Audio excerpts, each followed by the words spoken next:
Good morning. It is Tuesday, May the 12th. Here's what's on the agenda. Starmer on the ropes as rebellion spreads. Trump says his Iran ceasefire is on life support. And talk of an AI citizens dividend roils the markets in Korea. And let's start just there then, Tom. This is the Kospi, much talked about because of the strength of its performance so far this year. Not so strong today, and in fact it was down by more than 5% earlier on in the session, paring those losses back to 2.4% on that talk of an AI citizens dividend. We'll get into that later. The Iran conversation, the fact we have no resolution, we have no peace deal between the United States and Iran, all of that elongating perhaps our expectations of disruption. Euro Stoxx 50 futures down 0.7%. The pound against the euro not really moving much at all, but I didn't want to put in the pound against the dollar because obviously that's often a dollar story, but we'll watch this as the day goes on. We'll certainly watch Gilts in around an hour's time on everything to do with UK politics. The countdown to the opening trade starts right now.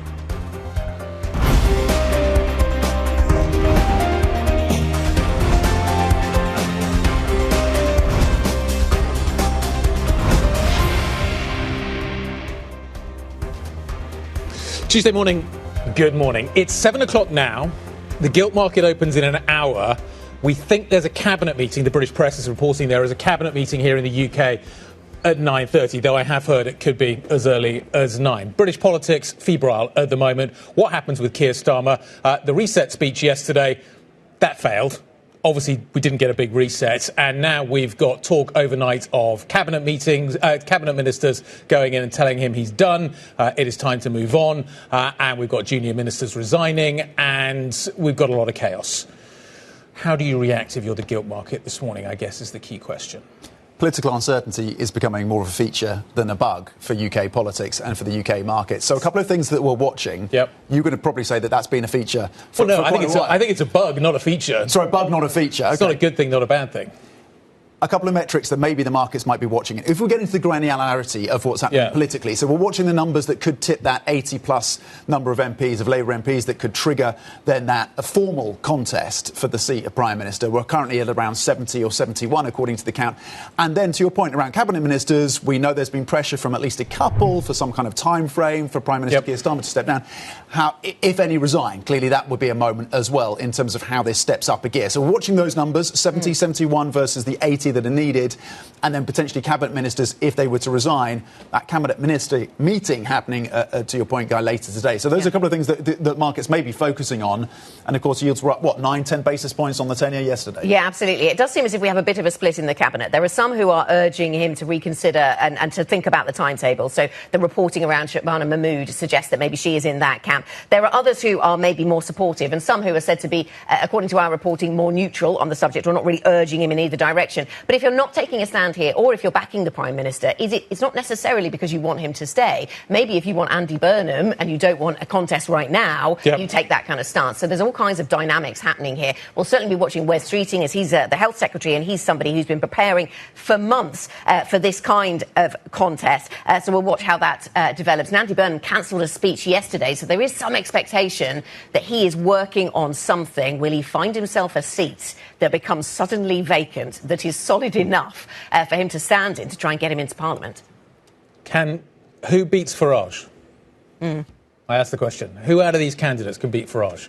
Or is that just simply too far away? Is that the question that the Labour Party will ask themselves, or should ask themselves? And that might not be the same question. Should we talk about something else that is certainly on the market's mind this morning, with oil prices once again at $105 a barrel, up by 1%? We've had not very positive language coming from President Trump on the prospects for a peace deal. He says it's still possible, but the ceasefire, he says, is on life support. So we saw stocks drop a bit on this in the session yesterday, but then they sort of wavered around after that. Oil prices have risen on the back of this. He said he didn't even finish reading the Iranian response. So little regard did he have for it. So now we move on to what's next. And there's talk that perhaps there could be a resumption of Project Freedom. They tried that. That was the kind of escorting of ships out. Axios is talking about whether there's consideration, or saying that there is consideration at the top table about military action. Bloomberg Economics suggesting we're going into some kind of new normal where we see these temporary flare-ups on a more protracted basis as this just drifts on into 2026. The prospect of large-scale military strikes on Iran by the US during a meeting between President Trump and President Xi seems unlikely. The optics would not be optimal. So do we at least assume, do markets at least assume that's not going to happen, at least in the next few days? as Moody's puts out a note this morning saying our base case now is a long, drawn-out closure for the Straits of Hormuz. I think you're absolutely right. I think there's no chance whatsoever that they would conduct kinetic action while Trump is in China. That feels like a very long shot. So you can park this to the end of the week, presumably. But next weekend looks like it could be much more exciting once again. But so what do you do with that? Do you park it again and focus on AI? Is that how you position around all of this? Well, AI is suddenly looking a little volatile as well. Yeah. That have obviously been the momentum and the gravity, the pull of gravity, and where investors have been leaning. And we've seen that over days and weeks. But the story out of Korea, really fascinating. Yep. The Kospi as king, but question marks from a key advisor to the president in South Korea, suggesting and touting, at least putting out there, the idea of potentially a dividend on taxes from AI. Now, he came out and clarified he's not necessarily looking at an additional tax on some of these big AI names, SK Hynix and Samsung front and centre, of course, but distributing the tax that is collected and the revenues are collected for some kind of dividend for citizens. The point is, this is likely to be a conversation not just had in the halls of power in Seoul, but elsewhere. Yeah, absolutely. Lots of big questions about where the benefits accrue of this kind of technology. Does the market understand exactly where they will accrue and where they will be left to accrue? And also for fiscal authorities globally, if this is going to have a big impact on your tax base, are you going to look to other places to try and find new tax levers? Is that what we're looking at here? Windfall taxes are not uncommon. No. They happen all the time. That's what was interesting here, is because this was not a new tax. It was just, windfall profits. What a nice thought. But balloons are being floated. Yes. So ideas are being thrown around. Oh, yeah, no, we're not talking about that. But we've put it out there. Yeah. So the idea is now out there. And once it's out there, this government, other governments will undoubtedly continue to look at it quite carefully. $300 billion wiped off at one point in 97 minutes with a superlative around the Kospi this morning. It's getting very narrow. And I think that's the other story as well, is how specific do you need to be, particularly as the point of contact with AI seems to change. Picks and shovels, which companies are you talking about? How does it work? Just because you mentioned the timing and the market thinking about the timing of the China visit and how material that might be to what goes on in Iran, I think it's interesting to think about the timing, back to where we started this conversation, the timing of the King's speech. If it doesn't look good for violence to resume in the Middle East when the President Trump is in China, maybe it doesn't look good for infighting within the Labour Party to continue when the King is in Parliament delivering his government's messaging. So I wonder if that also alters the timing and our thinking about how quickly things unravel around Keir Starmer. It kind of feels like it's whether or not Andy Burnham's in the House or not that may ultimately determine the timing on this. Andy Birchman is the Munich Re CFO. He's going to be joining us very shortly. Lots to talk about there. Sarah Malik, Nuveen's CIO, is on this side of the Atlantic and will be sitting down with us, I think, at around 8 o'clock London time. Matthieu Wiltz, JPMorgan EMEA co-CEO, is going to be joining Francine. Looking forward to that conversation. And Lasse Kristoffersen, Wallenius Wilhemsen, CEO, is going to be joining us. We're going to talk shipping in that conversation. Here's what else we are watching throughout the day then. At 8:15 p.m. a.m. UK time, the New York Fed President, John Williams, will be speaking at the SMB IMF conference in Zurich. The JPMorgan Capital Markets Conference is getting underway in Paris. We have some great guests, of course, from that event. 9 a.m. UK time, Italy's industrial production. 10 a.m. UK time, we get Germany's ZDW survey. And at 1:30 p.m. UK time, it's the big one, really, on the data front, on the macro front. It's US inflation data, CPI, crossing at 1:30 p.m. UK time. We'll be marking that for you.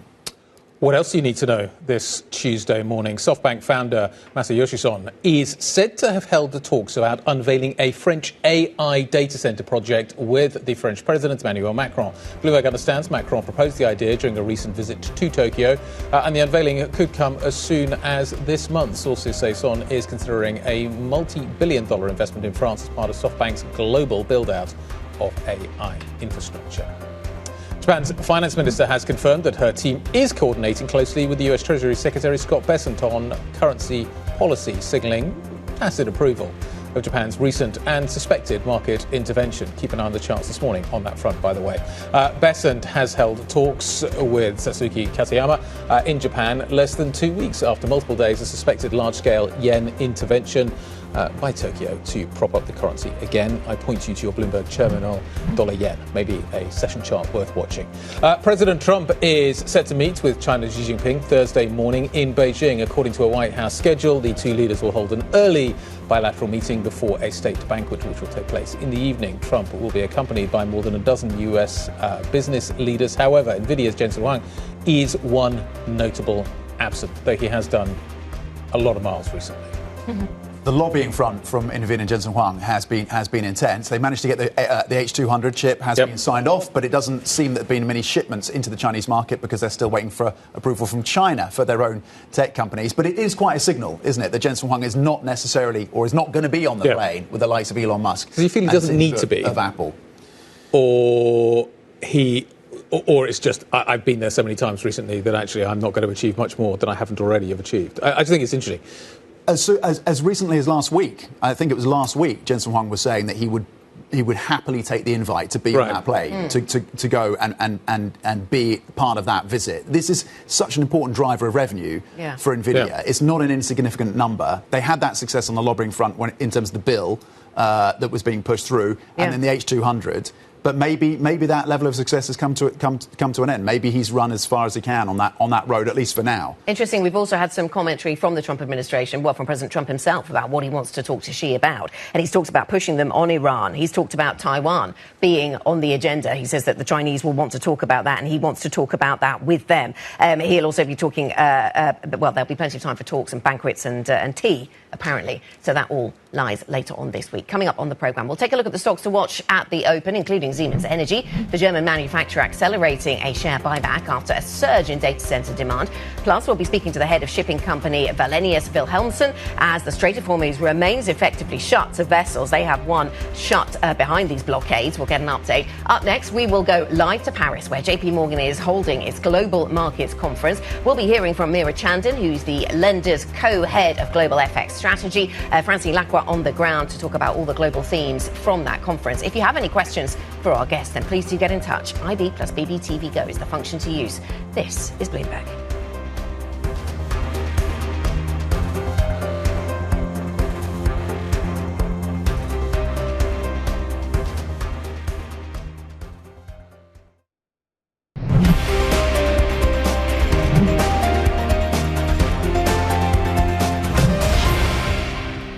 Right now, it's on life support. They understand these are all medical people. Dr. Oz, life support is not a good thing. Do you agree? Bad prognostic. I would say the ceasefire is on massive life support, where the doctor walks in and says, "Sir, your loved one has approximately a 1% chance of living." President Trump speaking to reporters in the Oval Office yesterday. Let's think about where we are in the Iran story. Oil prices climbing as President Trump continues to cast doubt over the ceasefire with Iran after rejecting Tehran's latest peace offer, prolonging the effective closure of the vital Strait of Hormuz for, well, let's see how long. Let's bring in Bloomberg's Jumana Basechi, who's in Dubai. What's looking likely from here then, Jumana? I mean, everybody wondering whether we just stay in this sort of paralysed state for some time or whether military action is inevitable. What are you hearing being discussed? Yeah, and we heard from President Trump there, perhaps taking a little too lightly what is quite a grave situation, but describing the ceasefire as being on life support. He also went on to describe the Iranian counterproposal as a, quote, piece of garbage. Probably, a bit of an exaggeration there, but at the same time, he also seemed to insinuate that the Iranians are planning on handing over the nuclear dust. That is, of course, we've not heard any indication from the Iranian side that that is the case. But then he went on to say that a diplomatic solution is still in sight. So multiple different narratives coming out from President Trump during the course of that press conference yesterday. It is noteworthy, though, that this Trump-Xi summit is happening the next couple of days. Iran is going to be one of the topics on the agenda. We know that that's the case. And the Iranian foreign minister was actually in Beijing last week, meeting with the Iranian foreign minister, with the Chinese foreign minister, I should say. China has been reiterating its calls for de-escalation and for a full reopening of the strait. So we'll see whether any diplomatic breakthrough can be achieved on back of the Trump-Xi summit. That's an angle to watch. But when it comes to the possibility of military escalation, Trump once again was briefed by his national security advisors on multiple military options, conducting these surgical strikes, key targeted raids. One of them would be to extract those the highly enriched nuclear material. But he also posited the prospect of restarting that Project Freedom. Remember, that was the plan that the U.S. put in place to help guide vessels through the Strait of Hormuz. It was aborted a couple of days later because it was seen to be too provocative at the request of Pakistan and Saudi Arabia.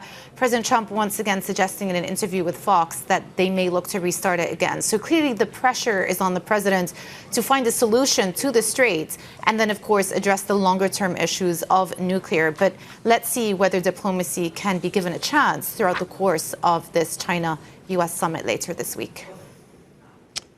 Joanna, we'll watch that carefully. Thank you very much indeed for the update. Joanna Bessent joining us out of Dubai. Now, amidst all this geopolitical uncertainty, JPMorgan executives are gathering this week with hundreds of clients for the firm's annual Global Markets Conference. Bloomberg's Francine Lacroix is there in Paris and joins us now. Fran. Thank you so much, Guy. I'm delighted to speak to Meera Chandan, co-head of Global FX Strategy at JPMorgan, because you know what? It's always a good idea to talk FX on the back of all the geopolitical uncertainty. Meera, thank you so much for joining us. And we're just having a fantastic recap on the fact that actually we don't really know what happens in the Middle East. Geopolitics is still upended. There's a bit of volatility expected, some kind of diplomatic solution, and then 2 hours later, not really. What does that mean for dollar? Look, I think the fortunes for the dollar have turned around pretty sharply in the last couple of months, ever since the conflict started. I mean, the number one thing is that higher energy prices is good for the dollar. Before this, we were pretty bearish on the dollar. If all of a sudden you have higher energy prices, well, the U.S. is a net exporter of energy. Asia and Europe are importers. So that obviously puts the dollar at the forefront. And then on top of that, what you're seeing is U.S. equity markets are doing better again. U.S. data is more resilient. So that trifecta is really putting things in a much better position for the dollar. So we're not bearish the dollar anymore. I think we have to wait and see how the conflict resolves. Until it resolves, the dollar is going to remain pretty strong. I mean, a lot is probably riding on the CPI print from the U.S. What are you expecting in terms of inflation? Look, inflation is firming everywhere. And, the CPI prints today should confirm that for the U.S., but we've already seen that in the rest of the world as well. And I think one lasting impact of the Iran conflict is actually that inflation is going to stay persistently higher, meaning central banks are going to be quite constrained in how much easing they can deliver, including the Fed. Now, the Fed has repriced already quite a bit, so, we don't have any cards priced in at this point. So even if you get a firm inflation print, I think the market might want to try to price in a Fed hike, but that's going to be hard before Chair Warsh comes on. So I think they're in a bit of a limbo on the Fed pricing, but my big focus for the dollar is that the market can start to price in hikes at some point, and that's really what we'd be vigilant for. Amira, if you look at the Fed Chair Warsh, does he actually really change the dynamics? I don't know if there's a bias because he talked about a cut that he's less likely to hike at least. Yeah, it's going to be hard because he's one vote, and as we've seen from the last FOMC meeting, they've already it's a fairly divided committee already. We've had three people actually dissent against the easing language. So I think the hawkish sentiment is taking hold. And, for one vote to change that is going to be quite an uphill task, especially if the inflation data is firm today and growth continues to be strong. One of the most exciting currencies has definitely been yen. So we also saw the Treasury Secretary over in Japan speaking to the Finance Minister. Are Japanese authorities going to continue intervening? They don't want a weak yen, but they don't want a strong yen. So I think they've clearly set themselves up for 160 being a line in the sand for dollar yen. And they've intervened quite decisively. Now, we're totaling up to around 9 trillion of intervention, 9 trillion yen. If you look in prior episodes, the latest episode was like 15 trillion. So there's certainly more firepower where that came from. And I think in a way, obviously we know that the administration, or at least we can infer from what the U.S. administration is telling us, is they want a weaker dollar. So they're not going to push back against more interventions, I don't think. Yeah, which is why, I mean, reading between the lines, the Treasury Secretary actually, he didn't bless intervention, certainly he didn't outcry against it. Yeah, and not outcrying it is almost, from my interpretation, is you blessed it. But it's interesting things happen when a Treasury Secretary Bessent goes to Asia. I mean, obviously, we were talking about the Mar-a-Lago Accord, not too long ago. We never really hear anything specific about that. But then what we see is that Asian currencies do tend to strengthen in these periods. And the interesting thing is China also is strengthening the yuan, which is actually a pretty big sea change compared to last year. I mean, this is really the story of the week, is this President Xi, President Trump meeting. What are you expecting from him? Look, we're focusing on the usual things. It's going to be about the Iran conflict. Obviously, China is a big energy importer. They've got massive stockpiles, so it's not a sense of urgency. But obviously, everybody wants to see that resolved. So we'll be looking to see what's happening with that. It's going to be about trade, which includes semiconductors and things like rare earths. Obviously, that negotiation. Will we hear everything? On all topics? Probably not. No. But I think for me personally, what they say about the Iran conflict is going to be quite meaningful there. I mean, what happens to renminbi right now? I know that we're also hearing about swap lines. They seem to be pivotal, actually, to what happens to the Middle East, but also the price of oil. Yeah, look, they've been. I think if you look at what China's doing with the yuan, they've been strengthening the currency, but they're gradually strengthening it. So essentially, just offsetting the carry. And I think that's the part that we see. Dollar CNY probably goes down to 670, if not slightly lower, but it's going to be a steady drift. I think it's going to be great for the currencies in Asia, from a performance perspective, because you have a pretty high sensitivity to China. So I think they're guiding the currency stronger, but it's not going to be a massive amount of currency strength. Yeah, sterling. So you have Prime Minister that's kind of clinging on. I mean, it looks very difficult. I don't know how you see the path forward politically for him. And so that has, puts many questions on the table about fiscal, about what happens to whoever replaces him. And then you have the energy complex, which makes the BOE job very difficult. Yeah, look, sterling... if you look at the data that we've been getting out of the UK, it's actually been pretty strong. And it is a high yielder within the DM context. So you tend to think, okay, it can actually do well. But I think the political issues are obviously going to be front and center in the next couple of weeks. It's looking like that, even overnight since Starmer's speech yesterday, you've seen the dissents have actually, and the noise has grown louder. So, and the odds, as we've been seeing, have gone up that he's going to go.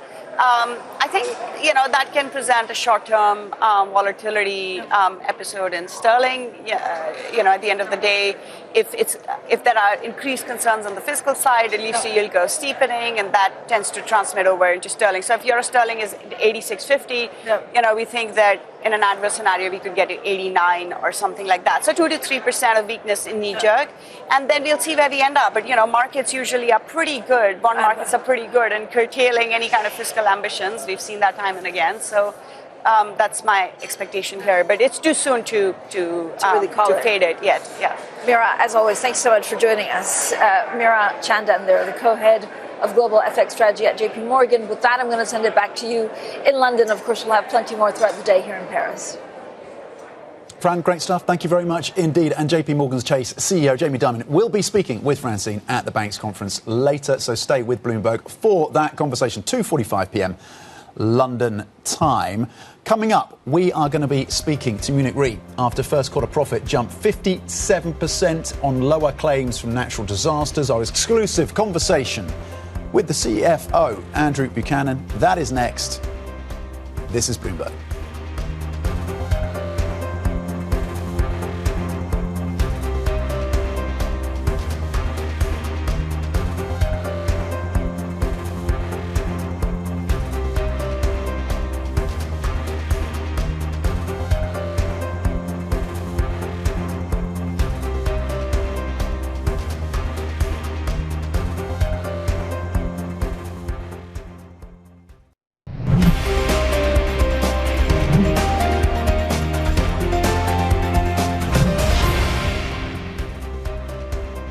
Tuesday morning, good morning. Half past the hour. Futures at this point, fairly negative in Europe, to be honest.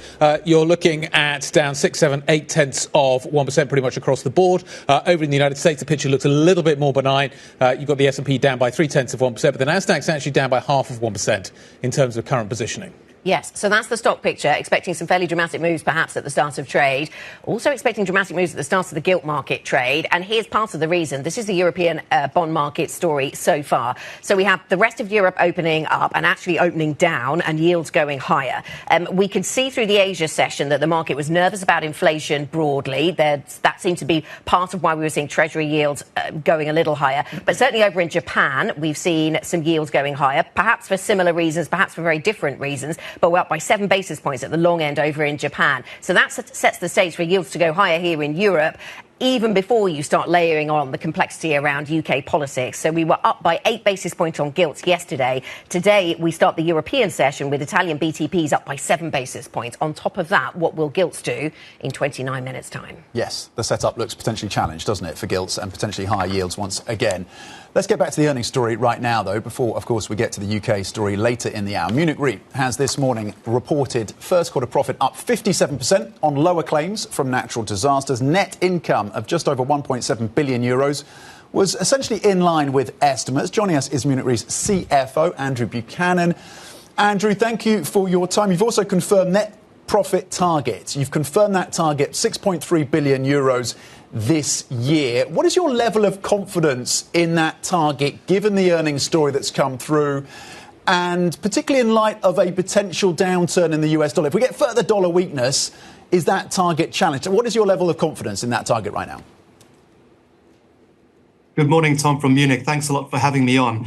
As you say, a really strong start to the year, 1.7 billion euros. If you naively multiply that by 4, you do get to significantly above where we want to be by the end of the year. To answer your question, I think the 6.3% is looking pretty safe, pretty solid at this stage. We're in the reinsurance and the insurance business, so we know that anything can happen. We still have the hurricane season ahead of us. We always throw in that caveat.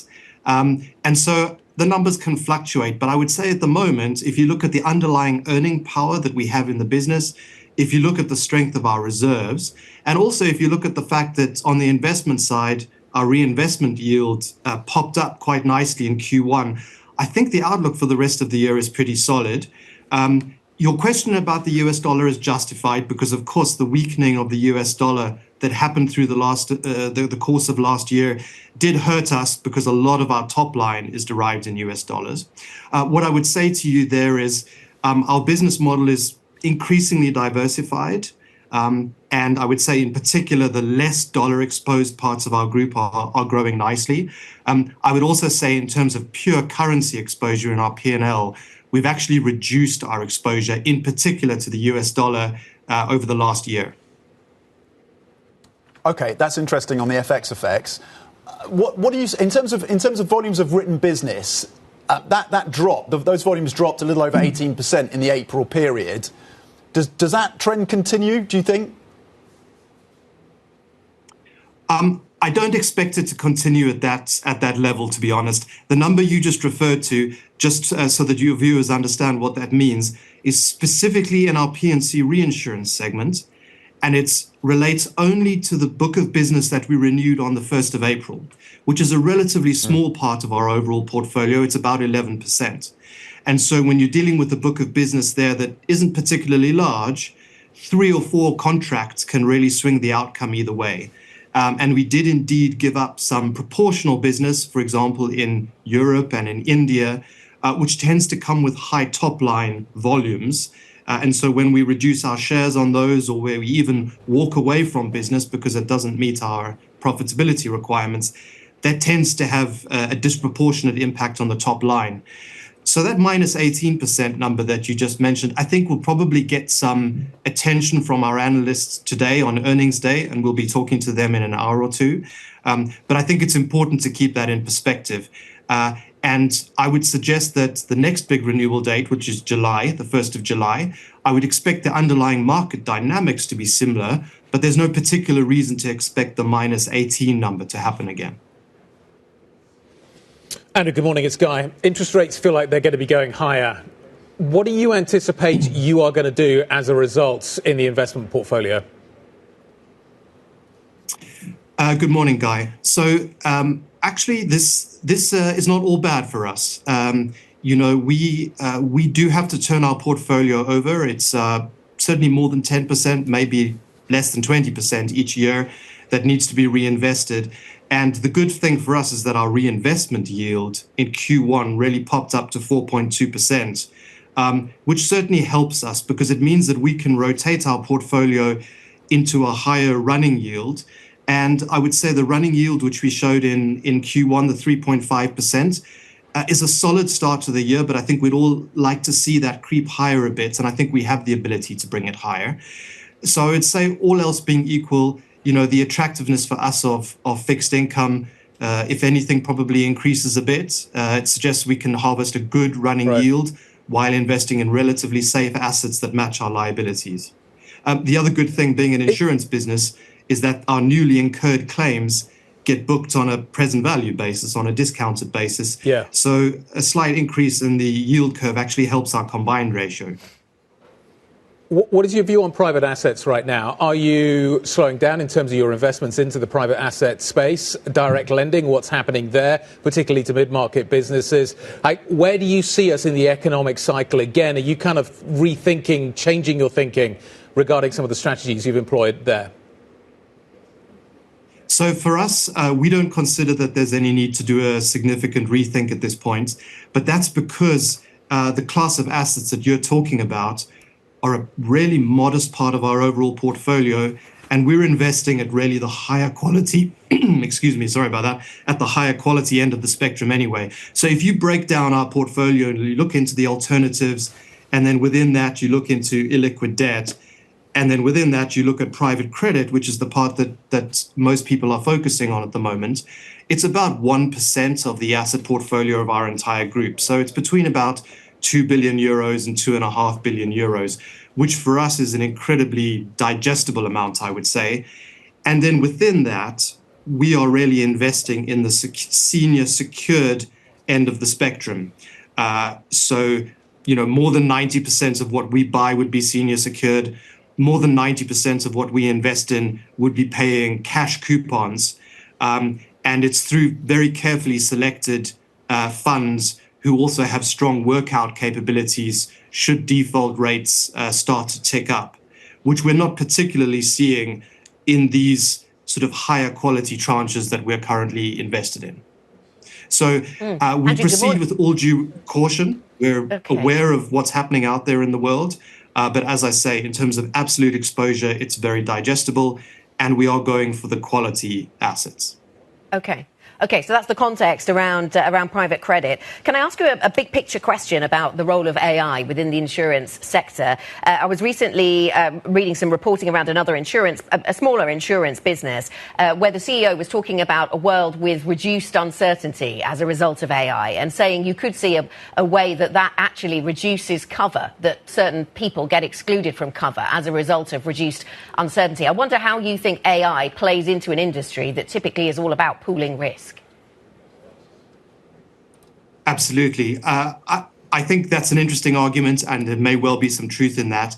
I think if you look at the staggering amounts of uninsured risk out there across probably all classes, but including things like cyber risk, for example, I would say that there's plenty of runway for the insurance and reinsurance industries to continue to grow in the coming years and even decades.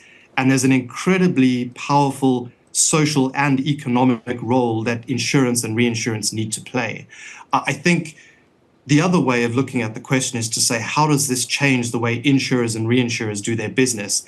And on the primary insurance side, it's very powerful. And I think any primary insurer that isn't looking into applying AI is in danger of being left behind.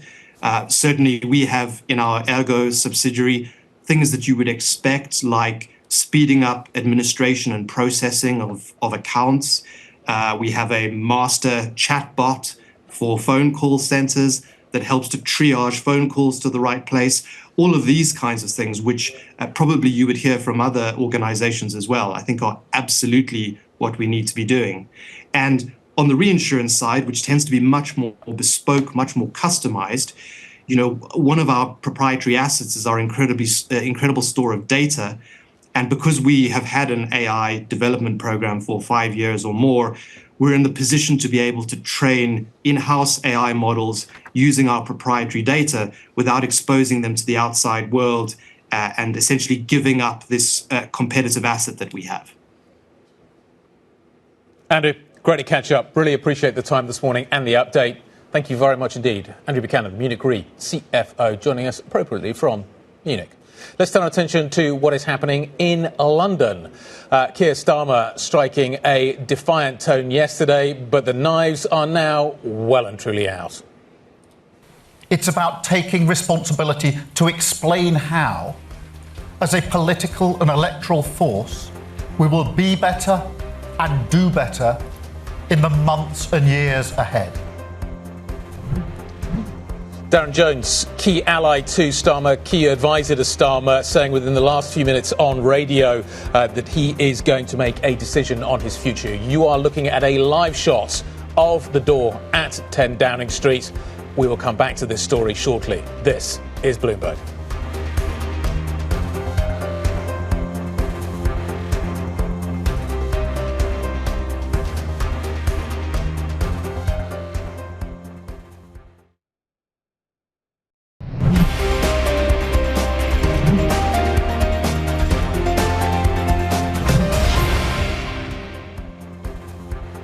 Welcome back. We're a little over 15 minutes from the opening trade this Tuesday. Checking your futures for you. European futures pointing lower by 0.9%. US futures also lower, and the S&P E-minis by 0.3 after another record high yesterday for US stocks. But again, today, the mood has turned certainly more negative across European equities.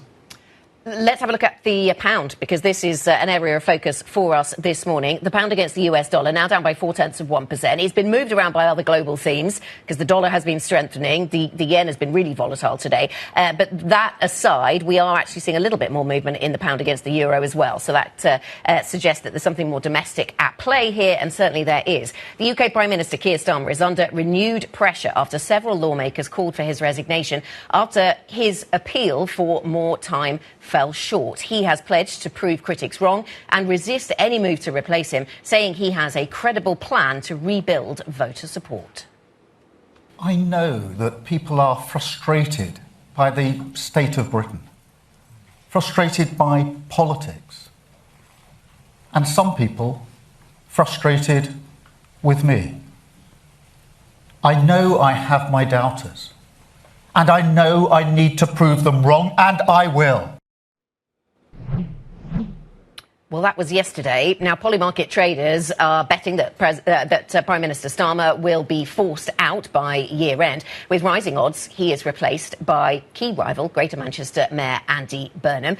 That's complicated, though. Let's bring in Bloomberg's Lizzie Burden, who can take us through some of the things at play here. I mean, we're thinking this morning about how soon might it happen that Prime Minister Starmer is ousted. We've heard from Darren Jones, the Chief Secretary to the Prime Minister. He's been talking to Times Radio, saying the Prime Minister's listening to colleagues. He's talking to colleagues. I can't say what decision he may or may not take. I'm not going to get ahead of the Prime Minister's decision, which sort of the language has some imminence to it, doesn't it? And it opens the door to a decision that Starmer actually goes. When you heard that defiance from the Prime Minister yesterday that he's staying, interviews over the weekend saying he's going to be here for the next 10 years. But, of course, that ringing hollow after the local election results. Look, by our last count, you had 70 out of 403 Labour MPs now calling for Starmer to go. But what's even more worrying for him is that it even seems to be members of his cabinet calling for him to go, at least privately. Reports that the Home Secretary Shabana Mahmood has done that and asked him to set out a timeline to go. And I think, apart from the fact that that sets up a dramatic, awkward cabinet meeting today that Starmer will be chairing, what is interesting here is that you've got this divide within the Labour Party emerging. So polymarket odds talk about a year timeline, but within that year, of course, given that Andy Burnham, the Mayor of Greater Manchester, who's got the highest odds of being the next PM, hasn't got a seat in Parliament yet, you have this split between those calling for an orderly transition and a swift transition. Swift, code Wes Streeting, the Health Secretary. Orderly, code Burnham. And that's where Labour's splitting. So Streeting is disorderly. where does that leave us if we end up with a disorderly transition in terms of how the party then coalesces around the new leader and how sustainable that situation is? Well, I think if you're a Labour MP, what you want to know is that your leader can beat Nigel Farage at the next election, given just how well Reform did. Well, it suggests, the polling at the moment, that Burnham would be the best bet to go for it. But because Burnham's timeline holds him back, you have Streeting and Rayner, it seems, behind the scenes, trying to get out in front here. Well, it doesn't really matter if you're in the bond market. Yep. Anyone who would be less fiscally prudent than Keir Starmer and Rachel Reeves is not favourable to the bond market. Hence, you've seen 30-year gilt yields going up since that speech. And we're going to hear from the Chancellor herself this morning. Let's see what she has to say. Yes. Lots to watch out for. Busy morning here in the UK. Lizzie Burton, thank you very much indeed. Let's turn to the markets now and try and figure out exactly what is happening. Markets Live Executive Editor Mark Cudmore joining us now. Mark, there's lots to talk about this morning. We can come to the UK. Let's park the UK for the moment. What did you make of what happened in Korea overnight? It was certainly dramatic. I think it shows a couple of things. I think one is it shows just how vulnerable this market is in terms of herding and volatility. We saw 7.2% move in 97 minutes in the Kospi. That's $300 billion worth.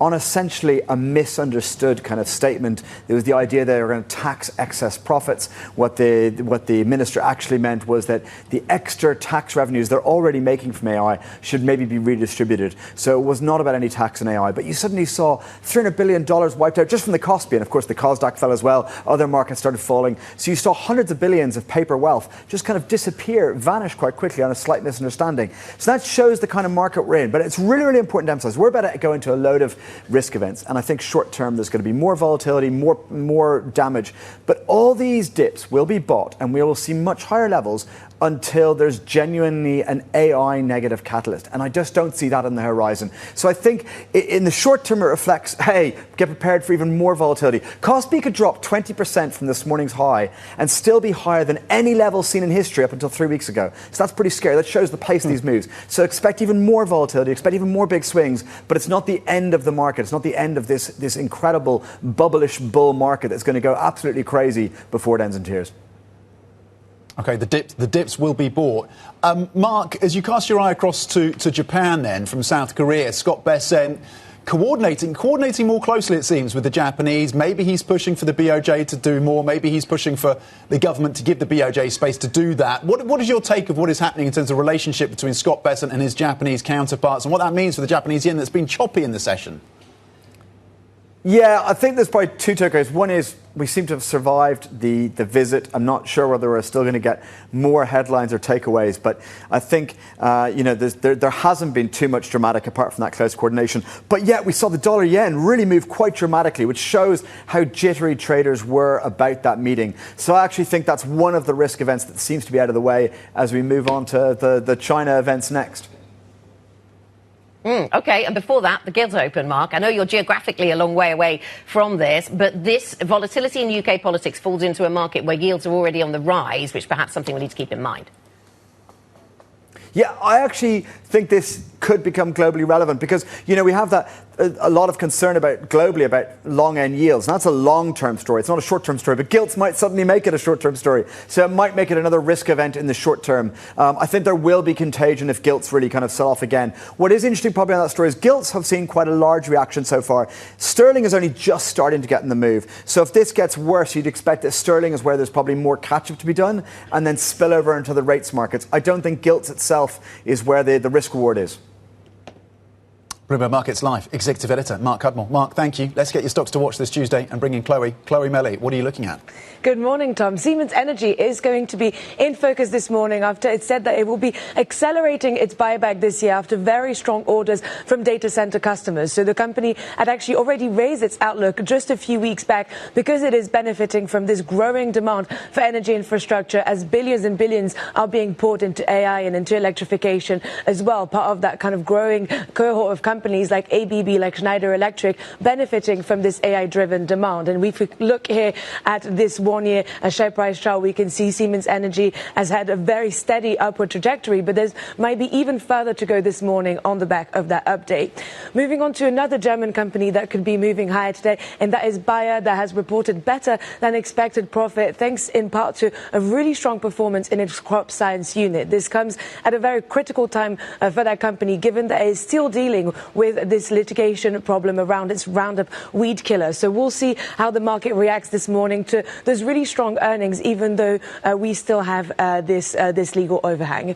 And finally, we also have a note here on LVMH from Barclays, with the analysts saying that the luxury sector and the slowdown there underscores a shift in consumer behavior and calls for a strategic rethink. But LVMH was actually upgraded to an overweight rating because the weakness actually creates a buying opportunity for that stock, according to the analysts. We have seen LVMH underperform for quite a while now, so we'll see if it gets that much needed boost. OK, Chloe, thank you very much. Back to the UK narrative. We're watching the pound track a little bit lower once again this morning, watching for yields to open in around 6 minutes' time, and we'll be watching the arrivals at number 10 Downing Street. Will they be going in through the front door of the cabinet? We'll watch for Wes Streeting, the health secretary. What plans does he have to occupy this residence in central London? Shabana Mahmood also in focus, the home secretary here in the UK. Yes. Is today the day? Does it get delayed? What happens next? What's the bond market going to do? Do we assume the Chancellor goes if the Prime Minister goes? That'll be the next question, won't it? Yes, or if he survives, does he replace her? Yeah. Is the other question. But as we heard earlier, we're going to hear from her too today. The numbers don't speak very positively this morning, as you can see. As Anna says, the pound is under pressure. The gilt market's about to open. Equity markets are about to open. Futures are negative. More to follow. This is Bloomberg.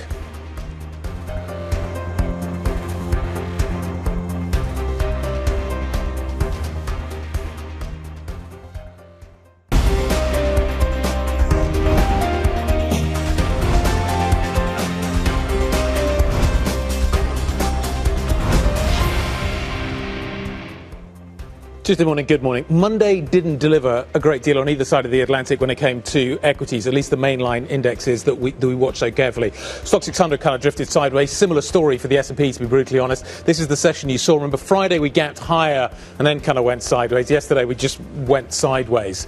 So there's a lot of things to watch out for this week. It's a huge risk event week. And in many ways, that maybe explains why you're seeing this slightly narrower range that equities are now occupying, Tom. Yeah, futures pointing to more risk aversion.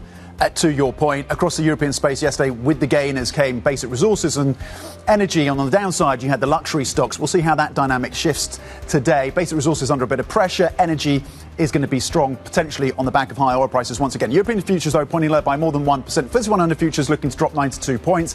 Political risk as well in focus, but more of an impact on gilts, of course. DAX futures pointing to losses of potentially 287 points. That is the setup, according to these futures. What are you looking at, Anna? Yeah, so a negative picture for European stocks then lies ahead, Tom. Let's have a look at some of the individual names and indeed broader market themes. So UK stocks, as you say, Tom, certainly will be in focus. Yesterday we saw a bit of weakness in real estate stocks as a result of higher yields. We're certainly watching the gilt markets, and anything that might move around on those gilt yields will be in focus for us this morning. Siemens Energy, a really interesting story. If you need a reminder of why the AI theme has got everybody so excited, Siemens Energy saying they expect the AI boom to bolster their sales for years to come. The company is sold out in major parts of its business until 2030, so that's a kind of positive news line this morning. Bayer posted better than expected profits in its first quarter. Robust performance in its crop science unit seems to be one of the themes there. Guy.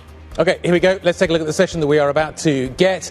Remember, the pound is down, so mechanically that does help out the FTSE 100. Let's see exactly how it trades first thing this morning as we watch carefully what happens across Europe. We are expecting that negative performance kind of pretty much across the board. The FTSE may get away with it a little bit, but not by much. So it's already softening up a little bit. I expect that number to get worse over the next kind of minute or so.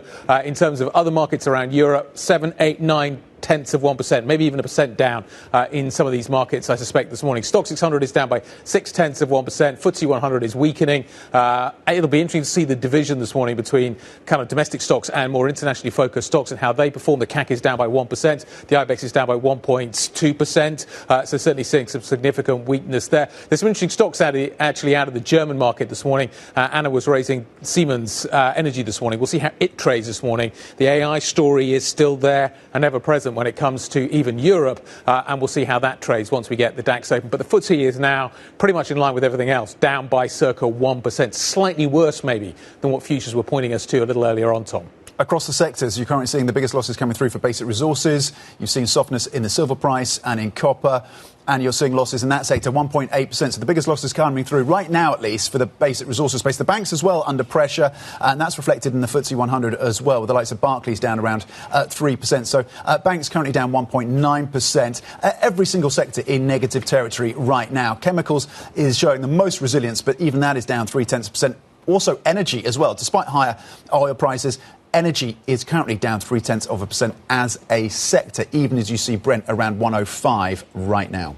Yes, absolutely. So that's the picture on stocks. Tom, let's dive into the gilt market story then. We have a bit of a slump in gilts underway, as we could anticipate earlier on this morning from some of the news lines around the fate of the UK Prime Minister. So we've seen selling of gilts, and across the curve, we're now up by another 7 basis points. And of course, you pile this on top of the 9 basis points higher that we were almost across the curve yesterday. There's a lot of flashing lights on this gilt screen this morning, a lot of volatility, perhaps a lot of people rethinking how much attention they pay to the UK political story. Let's get a perspective from outside the UK, which I think for global markets is important. Bloomberg cross-asset strategist Ven Ram joins us with thoughts on where the gilt trade goes from here. Ven, we're up in terms of yield by 7-8 basis points across the curve. I suppose, what are the things you're looking for from the UK narrative this morning? How are you expecting things to develop?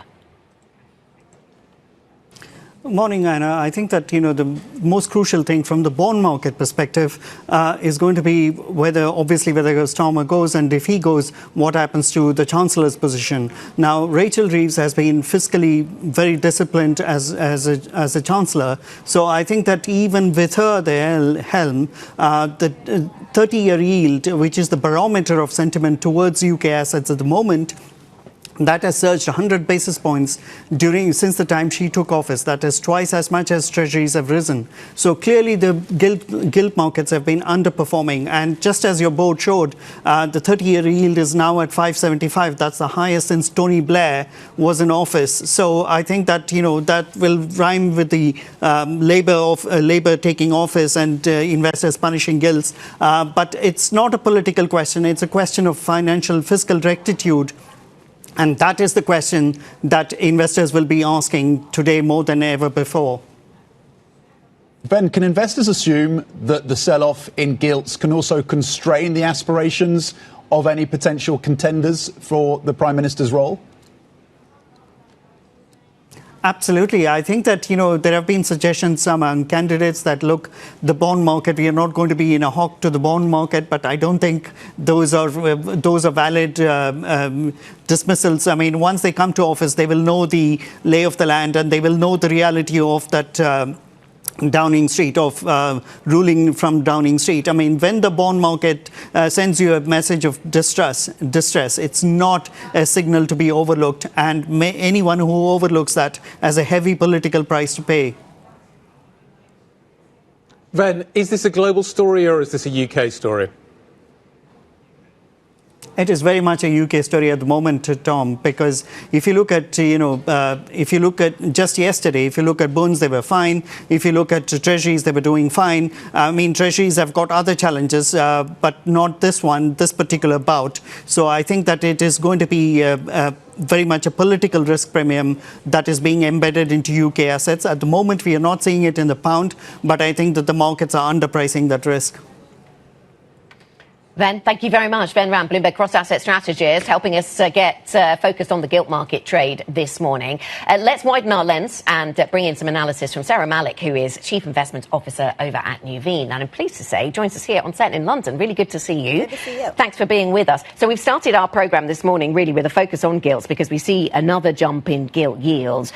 Reading your notes ahead of our conversation, I think fixed income in terms of bond markets is not exactly where you're focused. But what context do you add around this gilt story for us today? Well, this political turmoil could cause two issues. Number one is higher fiscal spending, which would be a UK issue, but second could be higher inflation, which is a global issue. And that could put pressure continuously on UK equities, which would be a disconnect from the rest of the world because the rest of the world is benefiting from strong earnings growth. We're seeing that in the U.S. and also a generally resilient economy in the face of higher oil prices. And that would be what makes this a UK story rather than a global story. Yes, we're watching this develop, this UK narrative, at a time when bond markets do seem to be worried about inflation. And the rest of Europe, we see bond yields a little higher this morning. In Japan, we saw bond yields a little higher this morning. That's inflation, also interest rate expectations. Are you positioning for a higher for longer, higher inflation from here outlook for the global economy? Well, in the U.S., we've also seen that, where the bond markets are a little bit more concerned than the equity markets about what's going on in the Middle East and the impact on inflation. But basically, if you're bullish on the markets, what you're bullish on is AI. Because in the United States, we've seen first quarter earnings growth, which has been very strong, 12+% consensus. We're blowing right past that. But that's driven by over 20% growth in these AI and technology stocks. And that's impacting the entire world. So if AI sneezes, the rest of the world will catch a cold. But that has been why people often ask, why has the market been so bullish throughout this Middle Eastern conflict? It's because we've not seen it flow through to a great degree to inflation, and earnings growth has remained very strong, and that's why the rest of the world is continuing to generally rally. But it's 6 weeks now of a market rally, and I do have to wonder if we're going to hit a bit of a pause in an air pocket, especially as this ceasefire is becoming quite fragile. What is the good morning, Sarah? What is the biggest risk to hitting that air pocket then? It seems like there's a level of discomfort right now that you're articulating around how far and how quickly this market has run up, despite that potential impact in terms of physical supply that's coming through from the Straits of Hormuz. What is the potential air pocket that you could be looking at? Well, markets tend to price in a known outcome, even if they don't know the timing of it. And that's what we've seen with this Middle Eastern conflict, where markets are assuming it will come to an end at some point. However, we've been assuming that for 6 weeks now. The ceasefire is fragile. We're getting some key inflation data in the U.S. this week. We'll start to see if this is really starting to flow through these higher oil prices to the inflation data. I think if Strait of Hormuz stays closed for an elongated period of time from here, it becomes more sticky in terms of inflation data. That could negatively impact the strong economic growth that we're seeing, and that'll be where the markets take a breather, which it could start at any time. What would you have to see from today's inflation print to derail your view that the Fed will cut once this year? We need to see basically inflation rise to more where we feel it's just a bump to inflation. And the Fed gives some kind of message that says that, you know what, we're not going to look through this inflation bump. We look at it as more structural. I think that one cut this year could still be in place as we get the new Fed chair and he focuses more on productivity and the economy could slow because of what we're seeing in the Middle East. But whether that one cut is later this year or early next year is, just a calendar effect. It sounds like you're telling me to sell now.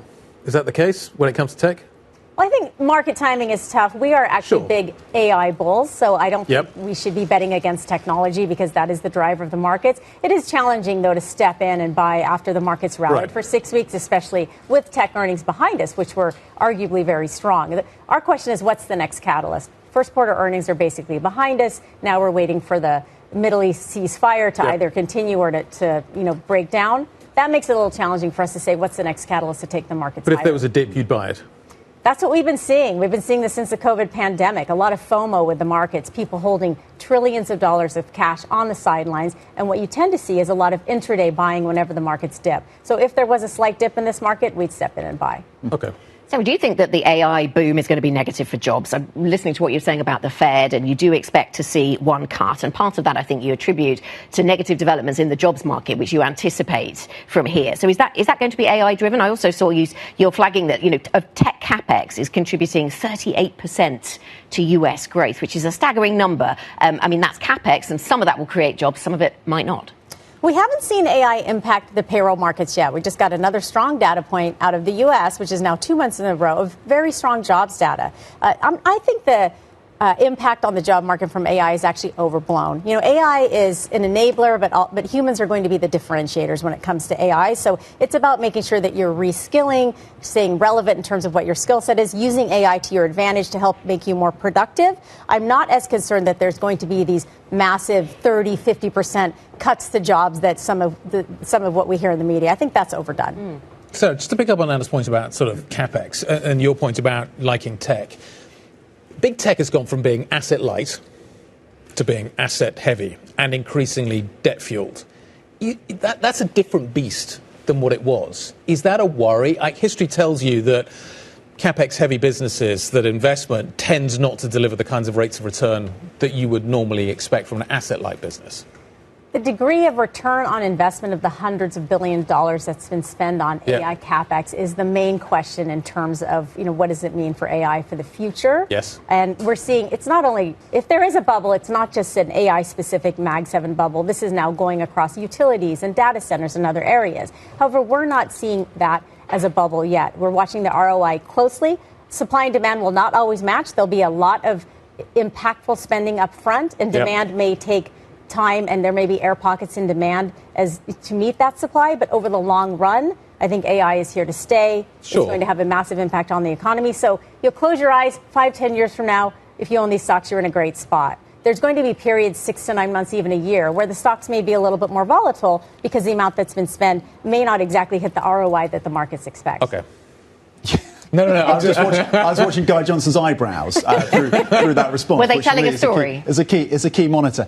Well, Guy's been consistently sceptical on the capex spend. A lot of people are questioning whether or not the ROI, to the ROI point that Sarah's making, is do you get the ROI you need to justify current spending? AI is definitely going to be a hugely kind of important piece of technology, transformative. Yeah. Can you make money from it? Who's going to make money from it is the question. And the Koreans are looking at how much money is being accumulated right now and the potential risk of disruption. You're not seeing that yet in the US labour market.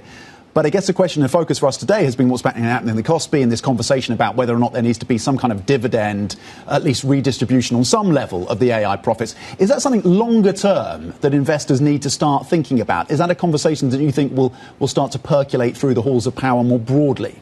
You mean redistribution of AI, like in terms of dividends? Well, the Koreans have been looking. One Korean official, an aide to the president, had been looking and talking this morning about potentially a dividend for citizens on the back of the enormous gains that have come through and profits from the key AI names, and whether or not that's something that investors will have to be thinking about, if not today, then longer term, as we look at massive accumulation of wealth in some quarters and also massive disruption. In hyper-growth sectors like this, usually returning cash to shareholders is not really where we would be in this stage of the cycle. We're in the heavy investment stage now where we're going to continue to see this heavy investment within AI. The companies are in a race to be in the forefront of their investments in AI. They have to be, because in order to be the market leader in this space, you have to make the investments up front. And that's what I'm saying in terms of the demand in the shorter term may not always match the level of those investments. I doubt we would see a return to sort of shareholders or citizens at this point from that kind of investment, because companies are just going to keep plowing money into this in order to meet what I think over time will be multiple years and decades of future demand. Well, one other thing we've talked quite a lot about in the wake of everything that's going on in the Persian Gulf, or what's not happening in the Persian Gulf, which is energy not getting out of it right now. Sarah, one thing we've talked about is sort of diversification of energy sources, renewables, for example, and leaning into that as a theme. Sitting where you sit at Nuveen, does that look like a global theme that you lean into, or is that much more for the Europeans?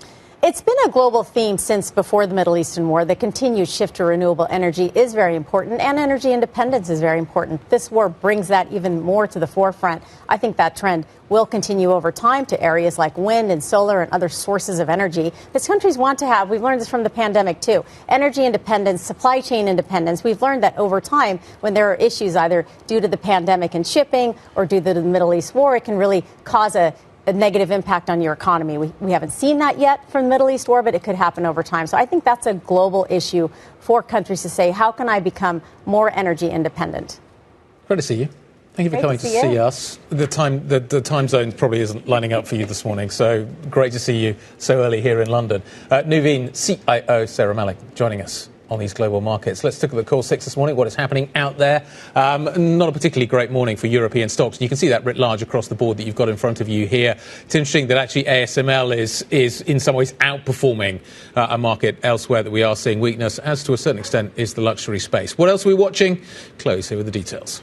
Good morning, guys. Siemens Energy is actually a little bit weaker this morning. It accelerated its buyback thanks to really strong orders from data center customers, and that is just a few weeks after raising its outlook. But some analysts noted that there were actually weaker margins in the gas business, and perhaps because the expectations were so high, we're getting a little bit of weakness given the lack of detail from the previous update in today's update. And so we're down about 1.7% for Siemens Energy.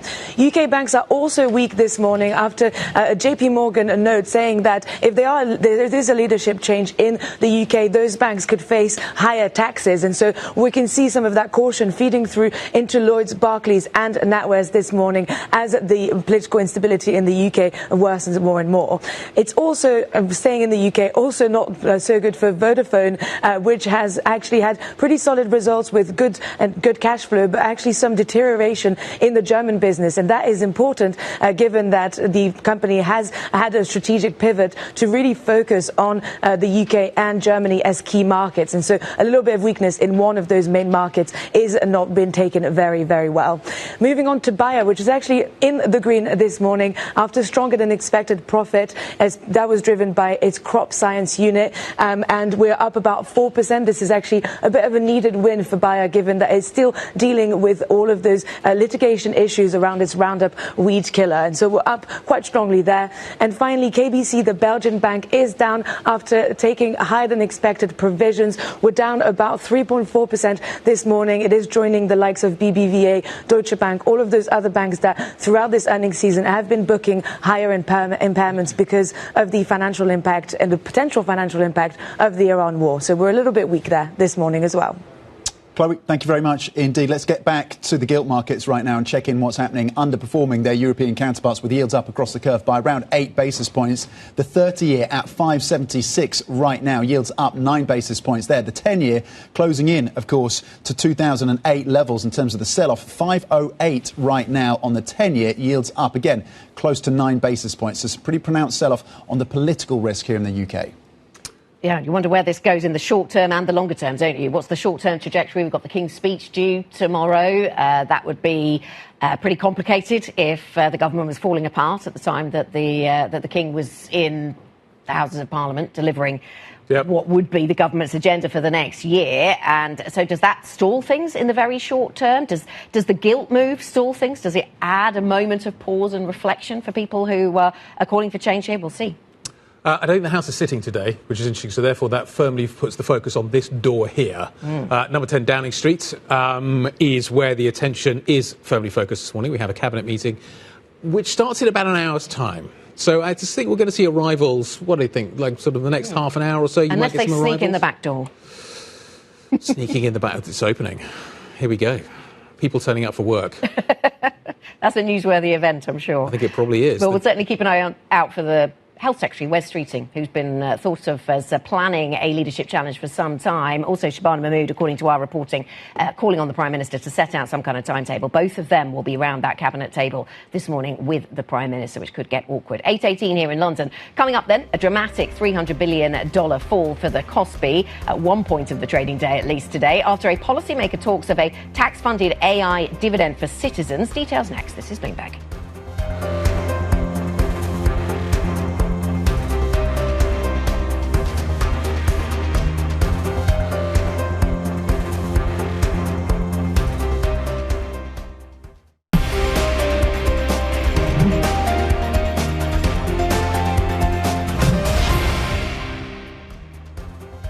Welcome back. This is the opening trade, 8:22 here on a Tuesday morning, and we have European equity markets under pressure. Oil prices on the rise once again, 106.22, but we don't have that adding much positivity to the energy sector this morning. We do see energy stocks as the only sector in positive territory, but really not by much, not providing much of an offset. It did yesterday, not so much today, and so European stocks are in the negative. We focus on things to do with the UK because gilt yields are on the rise, but gilts actually across Europe on the rise this morning. Yeah, we'll continue to focus, of course, on what's happening in terms of UK politics, but let's get a little touch on what's been happening across the tech space, and a lot of tension on Korea today because it's been a rollercoaster session for South Korea's Kospi. Tech stocks dragging the index more than 5% lower at one point after the country's presidential policy chief called for a dividend for citizens using taxes on AI profits. But we've seen those losses pared back after the policymaker said he was not proposing a new windfall tax. So a bit of nuance there. The Kospi is currently down 2.6%.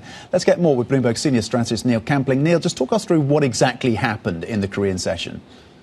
Part of the issue that's come out is because there has been talk about the unions within Samsung looking for to get a part of the profits coming out from the semiconductor fabs, etc.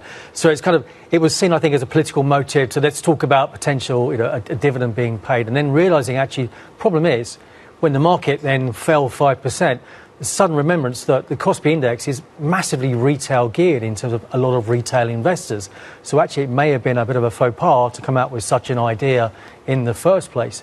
So I think that they've rolled this back. The other thing, of course, is that within the complex of how these companies operate, AI-related spending is only part of the profits that these companies sort of produce. So it's very difficult to say let's produce an AI-related profit, when actually many companies aren't yet seeing returns on the AI profits because we've still got this massive overhang as to when will we see these massive returns that the hopes and dreams of the AI trade will pan out. But that hasn't yet come through in most economic models. Do you not feel, though, that the genie's out of the bottle? That once policymakers start talking about this kind of stuff, that it is something that gets replicated elsewhere? Yes, it may have been a faux pas, but may have been a deliberate faux pas. Let's see what happens. Let's see what the reaction is. Let's take the temperature.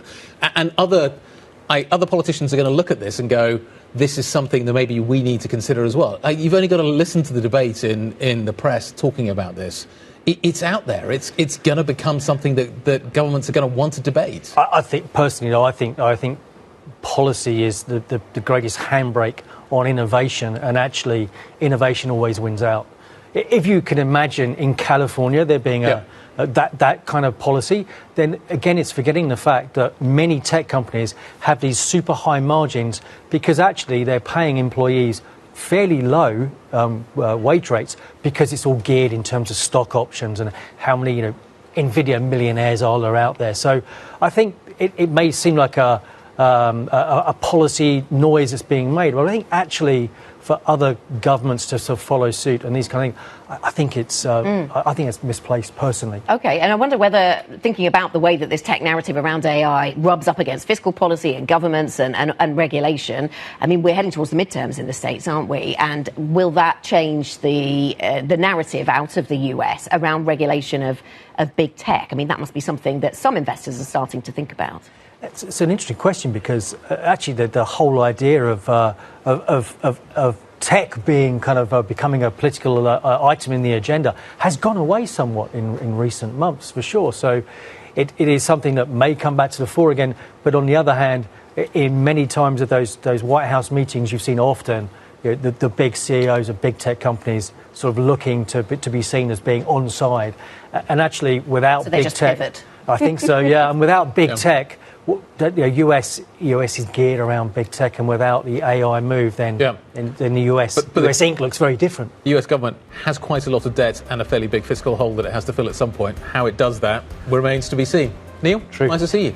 Neil Campling, Bloomberg senior strategist. Coming up, we're going to go live to Paris. JPMorgan is holding its Global Markets Conference. We'll be hearing from EMEA co-CEO of the bank, Matthieu Wiltz, is going to be joining front scenes shortly. This is Bloomberg.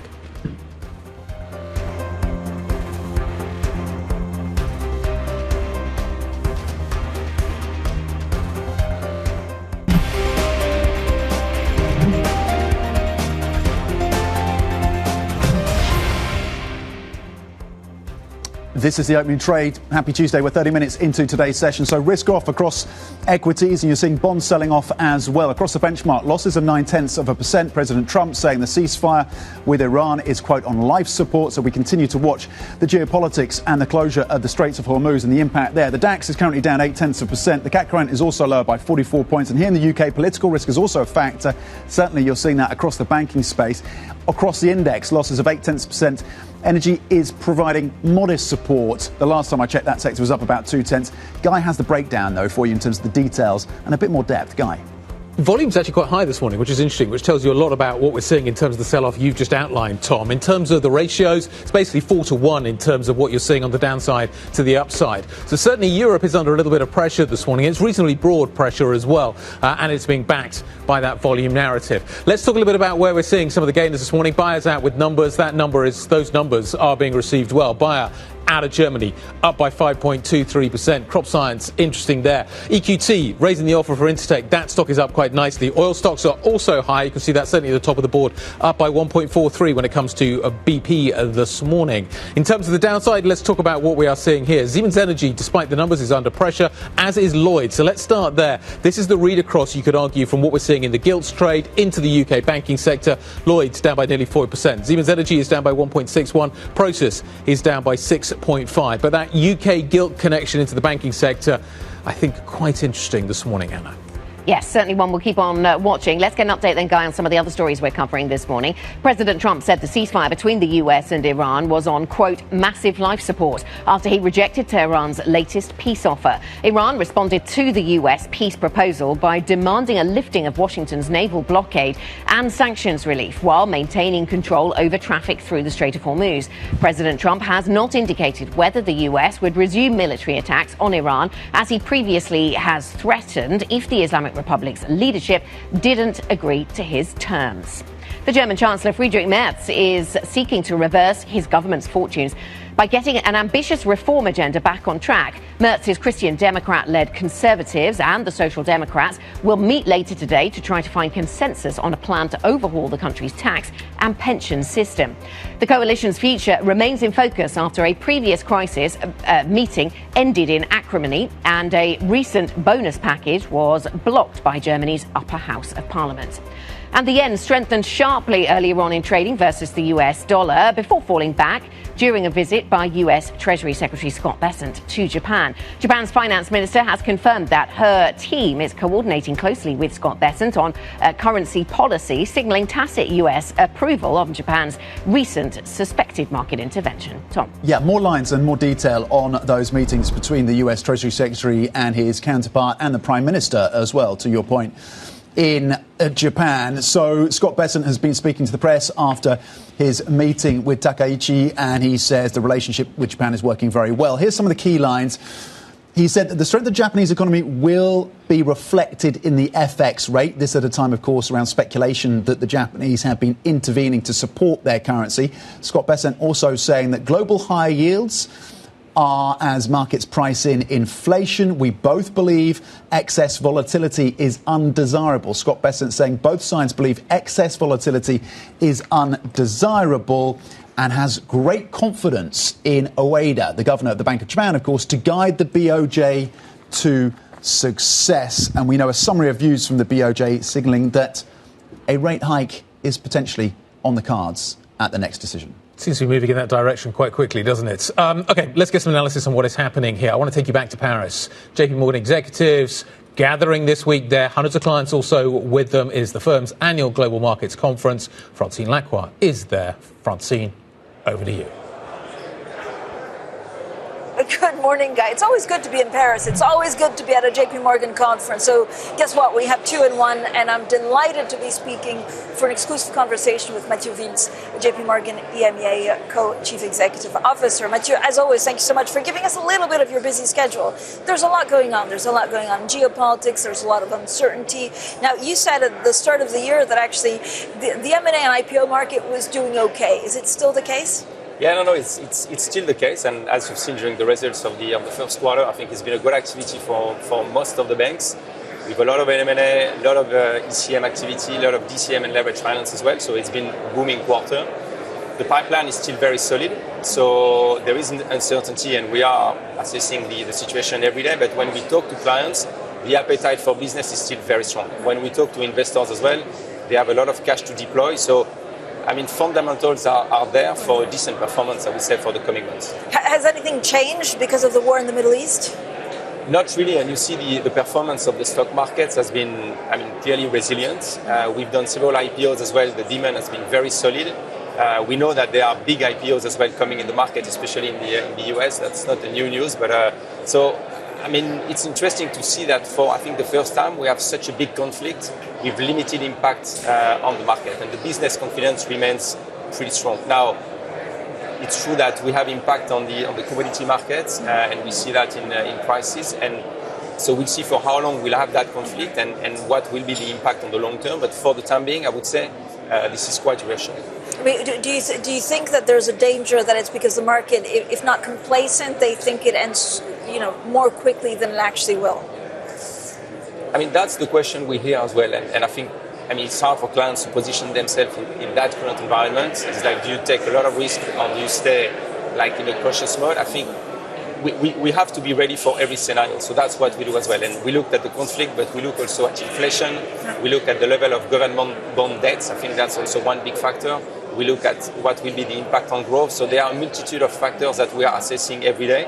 And we try to position the bank relatively cautiously. And when we talk to clients as well, that's what we say. So trying to be diversified, trying to measure the risk. And I think that's a big topic on private credit, for example, that we talked in the past. But those are all different factors that we look at carefully.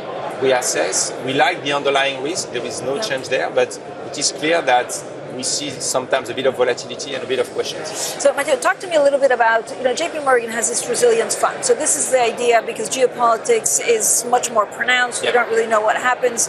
Countries just need to be a lot more resilient. What does that mean in terms of investment deployed in Europe? So, that's a key topic that you mentioned. And I think that we decided back in October last year to launch that SRI initiative, so that's Security and Resiliency. And we'll deploy $1.5 trillion of financing over the next 10 years. At the beginning, we thought that we would do that mainly in the US, but we received so much interest in Europe and also in Asia and in the Middle East and Africa that we decided to do that globally. And I think for my part in EMEA, so Europe, Middle East and Africa, we'll focus at the beginning on UK, France, Germany, Italy and Poland. And we'll work with the major European firms and the governments as well to help them to understand what are their needs in terms of defense, can be minerals, can be healthcare and key infrastructure as well, and try to see how we can help them to finance their needs. And we know that this is a long-term project, but Europe needs to be more independent. That needs to be stronger as well, because we live in a world where, there is competition with the US, with China, with India, with Russia. And I think Europe needs to get together and be a strong continent on its own.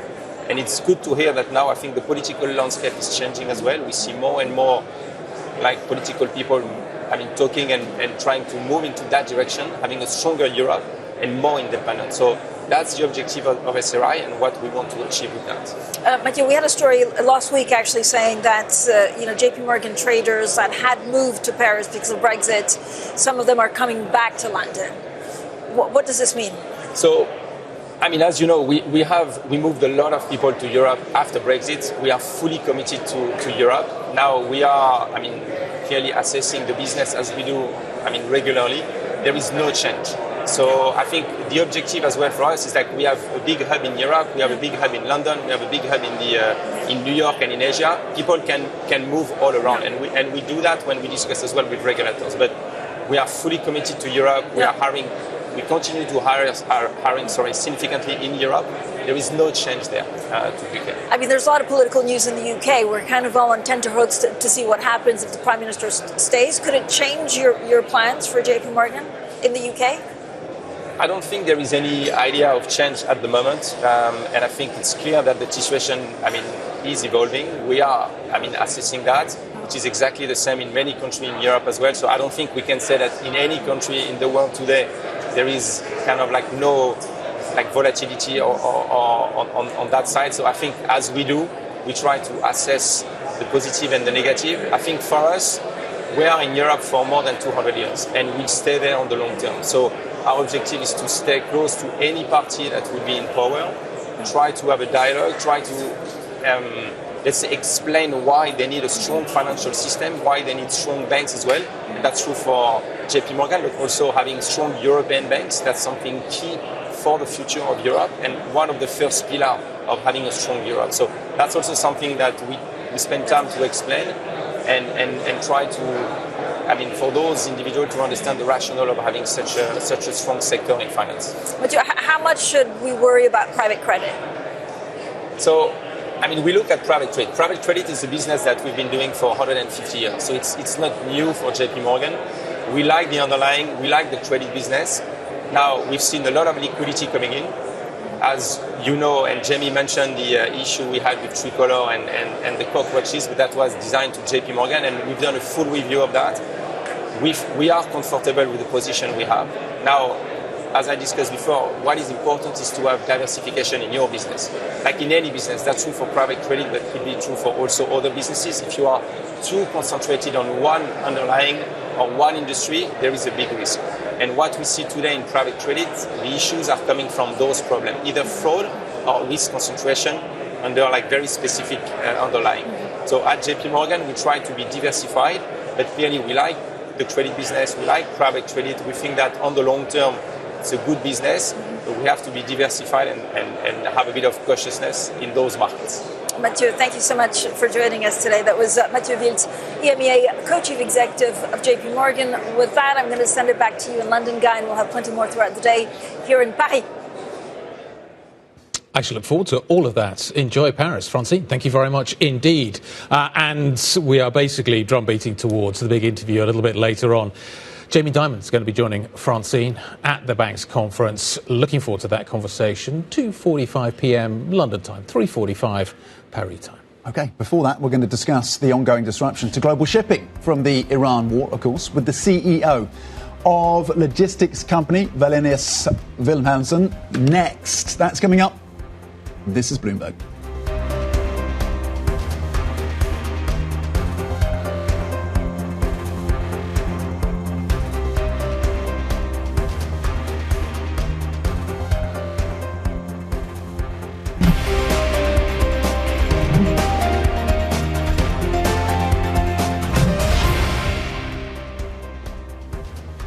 Welcome back. This is the opening trade, 8:45 here in London, Tuesday the 12th of May, and the UK Prime Minister finds himself under pressure, and that is being expressed in these markets. You can see the pound against the US dollar at 135.21, down now by nearly 0.7%. That is not all dollar effect. That is very much a domestic story here in the UK. We've also got the 30-year yield in there for you at 5.77. We're seeing that up by 10 basis points. The yield is higher by 10 basis points, and we see across the UK curve some movement in gilt markets with those yields higher, on nervousness about who, if anybody, might follow Keir Starmer if he were to leave office, and what they might do fiscally in the UK, and the FTSE under pressure with the banks a little on the back foot, Guy. Absolutely. Oil stocks are, though, up this morning. Names like BP are on the front foot. Oil has been pushing higher, this after President Trump cast doubts on the ceasefire with Iran. Now, the near closure of the Strait of Hormuz continues to disrupt global shipping and has led to concerns about an inflation crisis. The Norwegian-Swedish shipping company,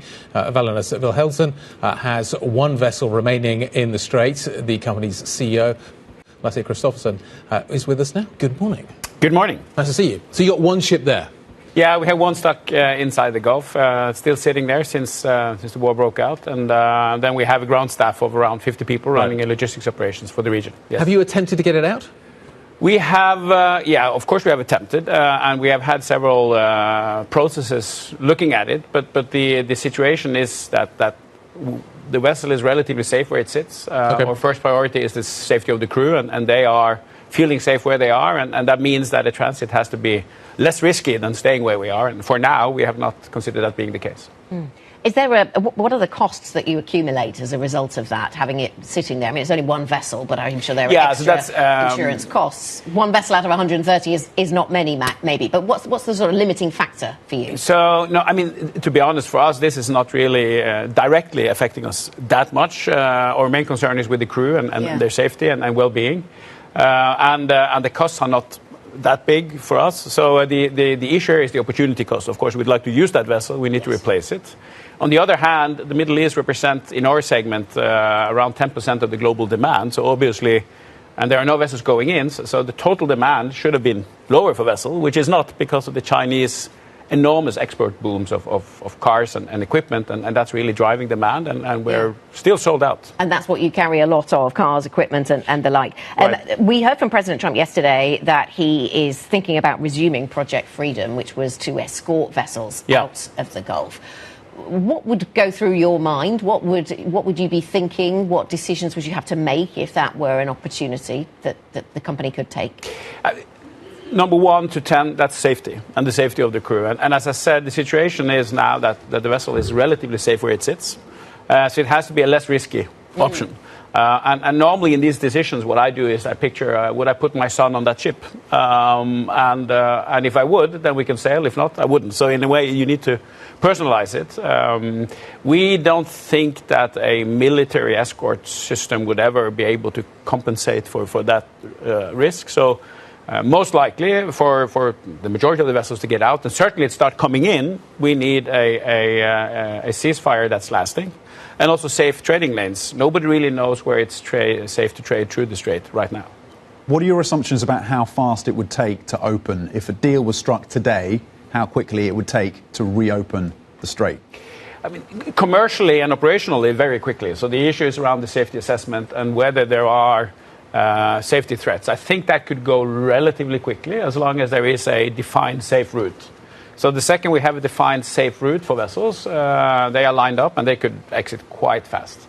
The big issue, though, is, of course, when do we have the scale of that trading path to bring vessels back in and start normal trading, and that would probably take some time, but it's relatively quickly as long as it's considered safe. So that's kind of a 0-1 situation. Just by the very nature of what you do and those trade links between east to west and carrying those kind of cargoes, digging equipment and cars and other heavy goods, you have a finger on the pulse of the global economy. What is that looking like? What is the trade impulse looking like right now? The amazing thing is that global trade is growing. I mean, despite what we hear around the trade wars and others, global trade is growing twice as fast as global economy. And we see that in many different aspects. We are very much into the heavy equipment going into construction, mining, but the 2/3 of what we do are cars.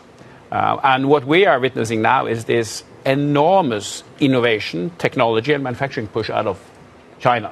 And in, let's say, a handful of years, they've gone from exporting 1 million cars to this year probably approaching 8 million cars. A growth that's never been seen before in history of mankind, really. So and it's not only this, call it the Chinese Revolution, is not longer driven only by their ability to produce with low cost. It's really driven by their ability to innovate and with new technology. And if you look at the rating of technology, how Gartner rates OEMs for technology, top 5, 4 of them are Chinese these days. So this is really driven by innovation and technology, and it seems to just continue. I was going to ask you about fuel, which I assume is a bit of an issue right now. But actually, you're talking about Chinese cars. Trump is going to China this week. Yeah. Have you heard anything about the possibility of a Chinese deal to maybe improve Chinese car makers' access into the US market?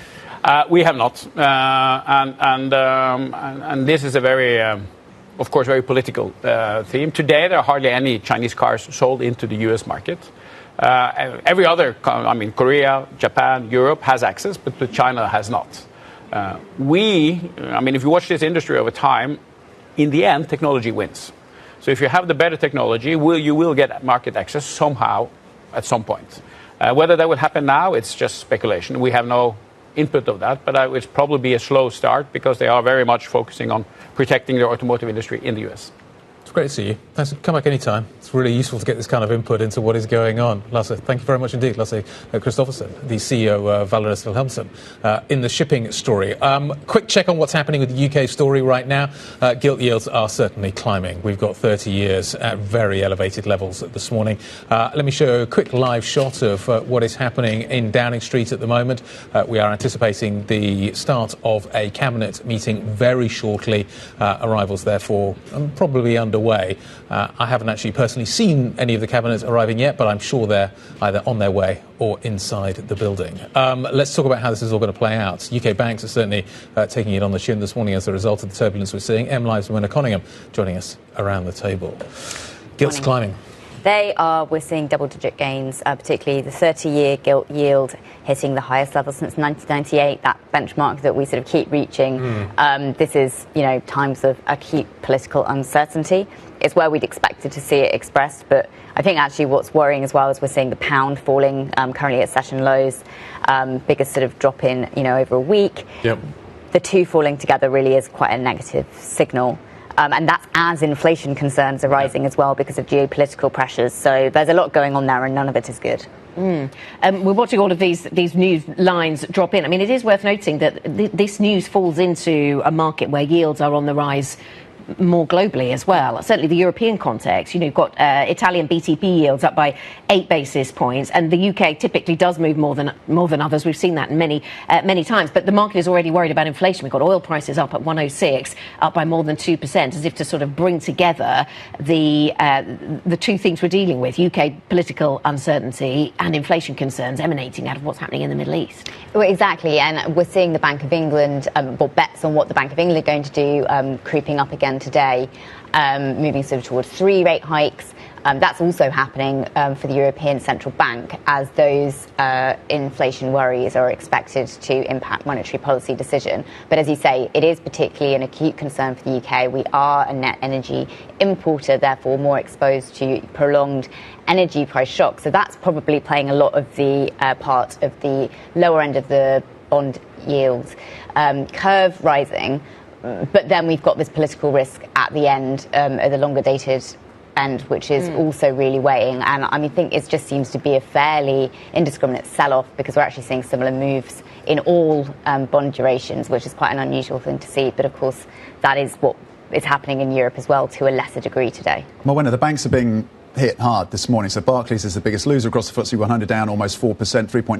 NatWest is down 3.8%. On the other side of the ledger, you've got BP and Shell. That's not a big surprise on the oil story, but the banks are under pressure. Is this a UK equity market that is only belatedly waking up to the political risk? How sustained do you think this is? That's a good question. I think what we've seen is a lot of the sort of higher interest rate concerns perhaps have sometimes been better for banks, that they're lenders. But overall, domestic uncertainty starts to change the sort of investment case for the UK. We've heard some of that coming out today. Of course, if the debt is seen to be changed in some way. So I think what we're seeing is the sort of riskier assets in the UK are selling off, and it doesn't seem like we're going to see any massive turnaround there. We've kind of got through earnings season, so I don't know what the catalyst is for improvement until some of this situation is resolved. We are still watching number 10 then, Morwenna. Thank you very much. Bloomberg Market Live's Morwenna Coniam. Watching number 10, watching the door as we see cabinet ministers arrive. David Lammy has arrived, not seen many more yet, but we will continue, of course, in the hour to come through the Pulse. Continue to watch this door. The Deputy Prime Minister then in attendance, but waiting to see if others are arriving soon. The other big item on our agenda, JPMorgan Chase CEO Jamie Dimon will be joining the Bloomberg team at 2:45 London time. The Pulse is up next. The opening trade then, finishing out with European stocks on the back foot. And gilts up. That seems to be the narrative. We're going to keep a very firm eye on what is happening here. The UK story front and centre. Jamie Dimon joining us later. Have a great day, everybody. This is Bloomberg.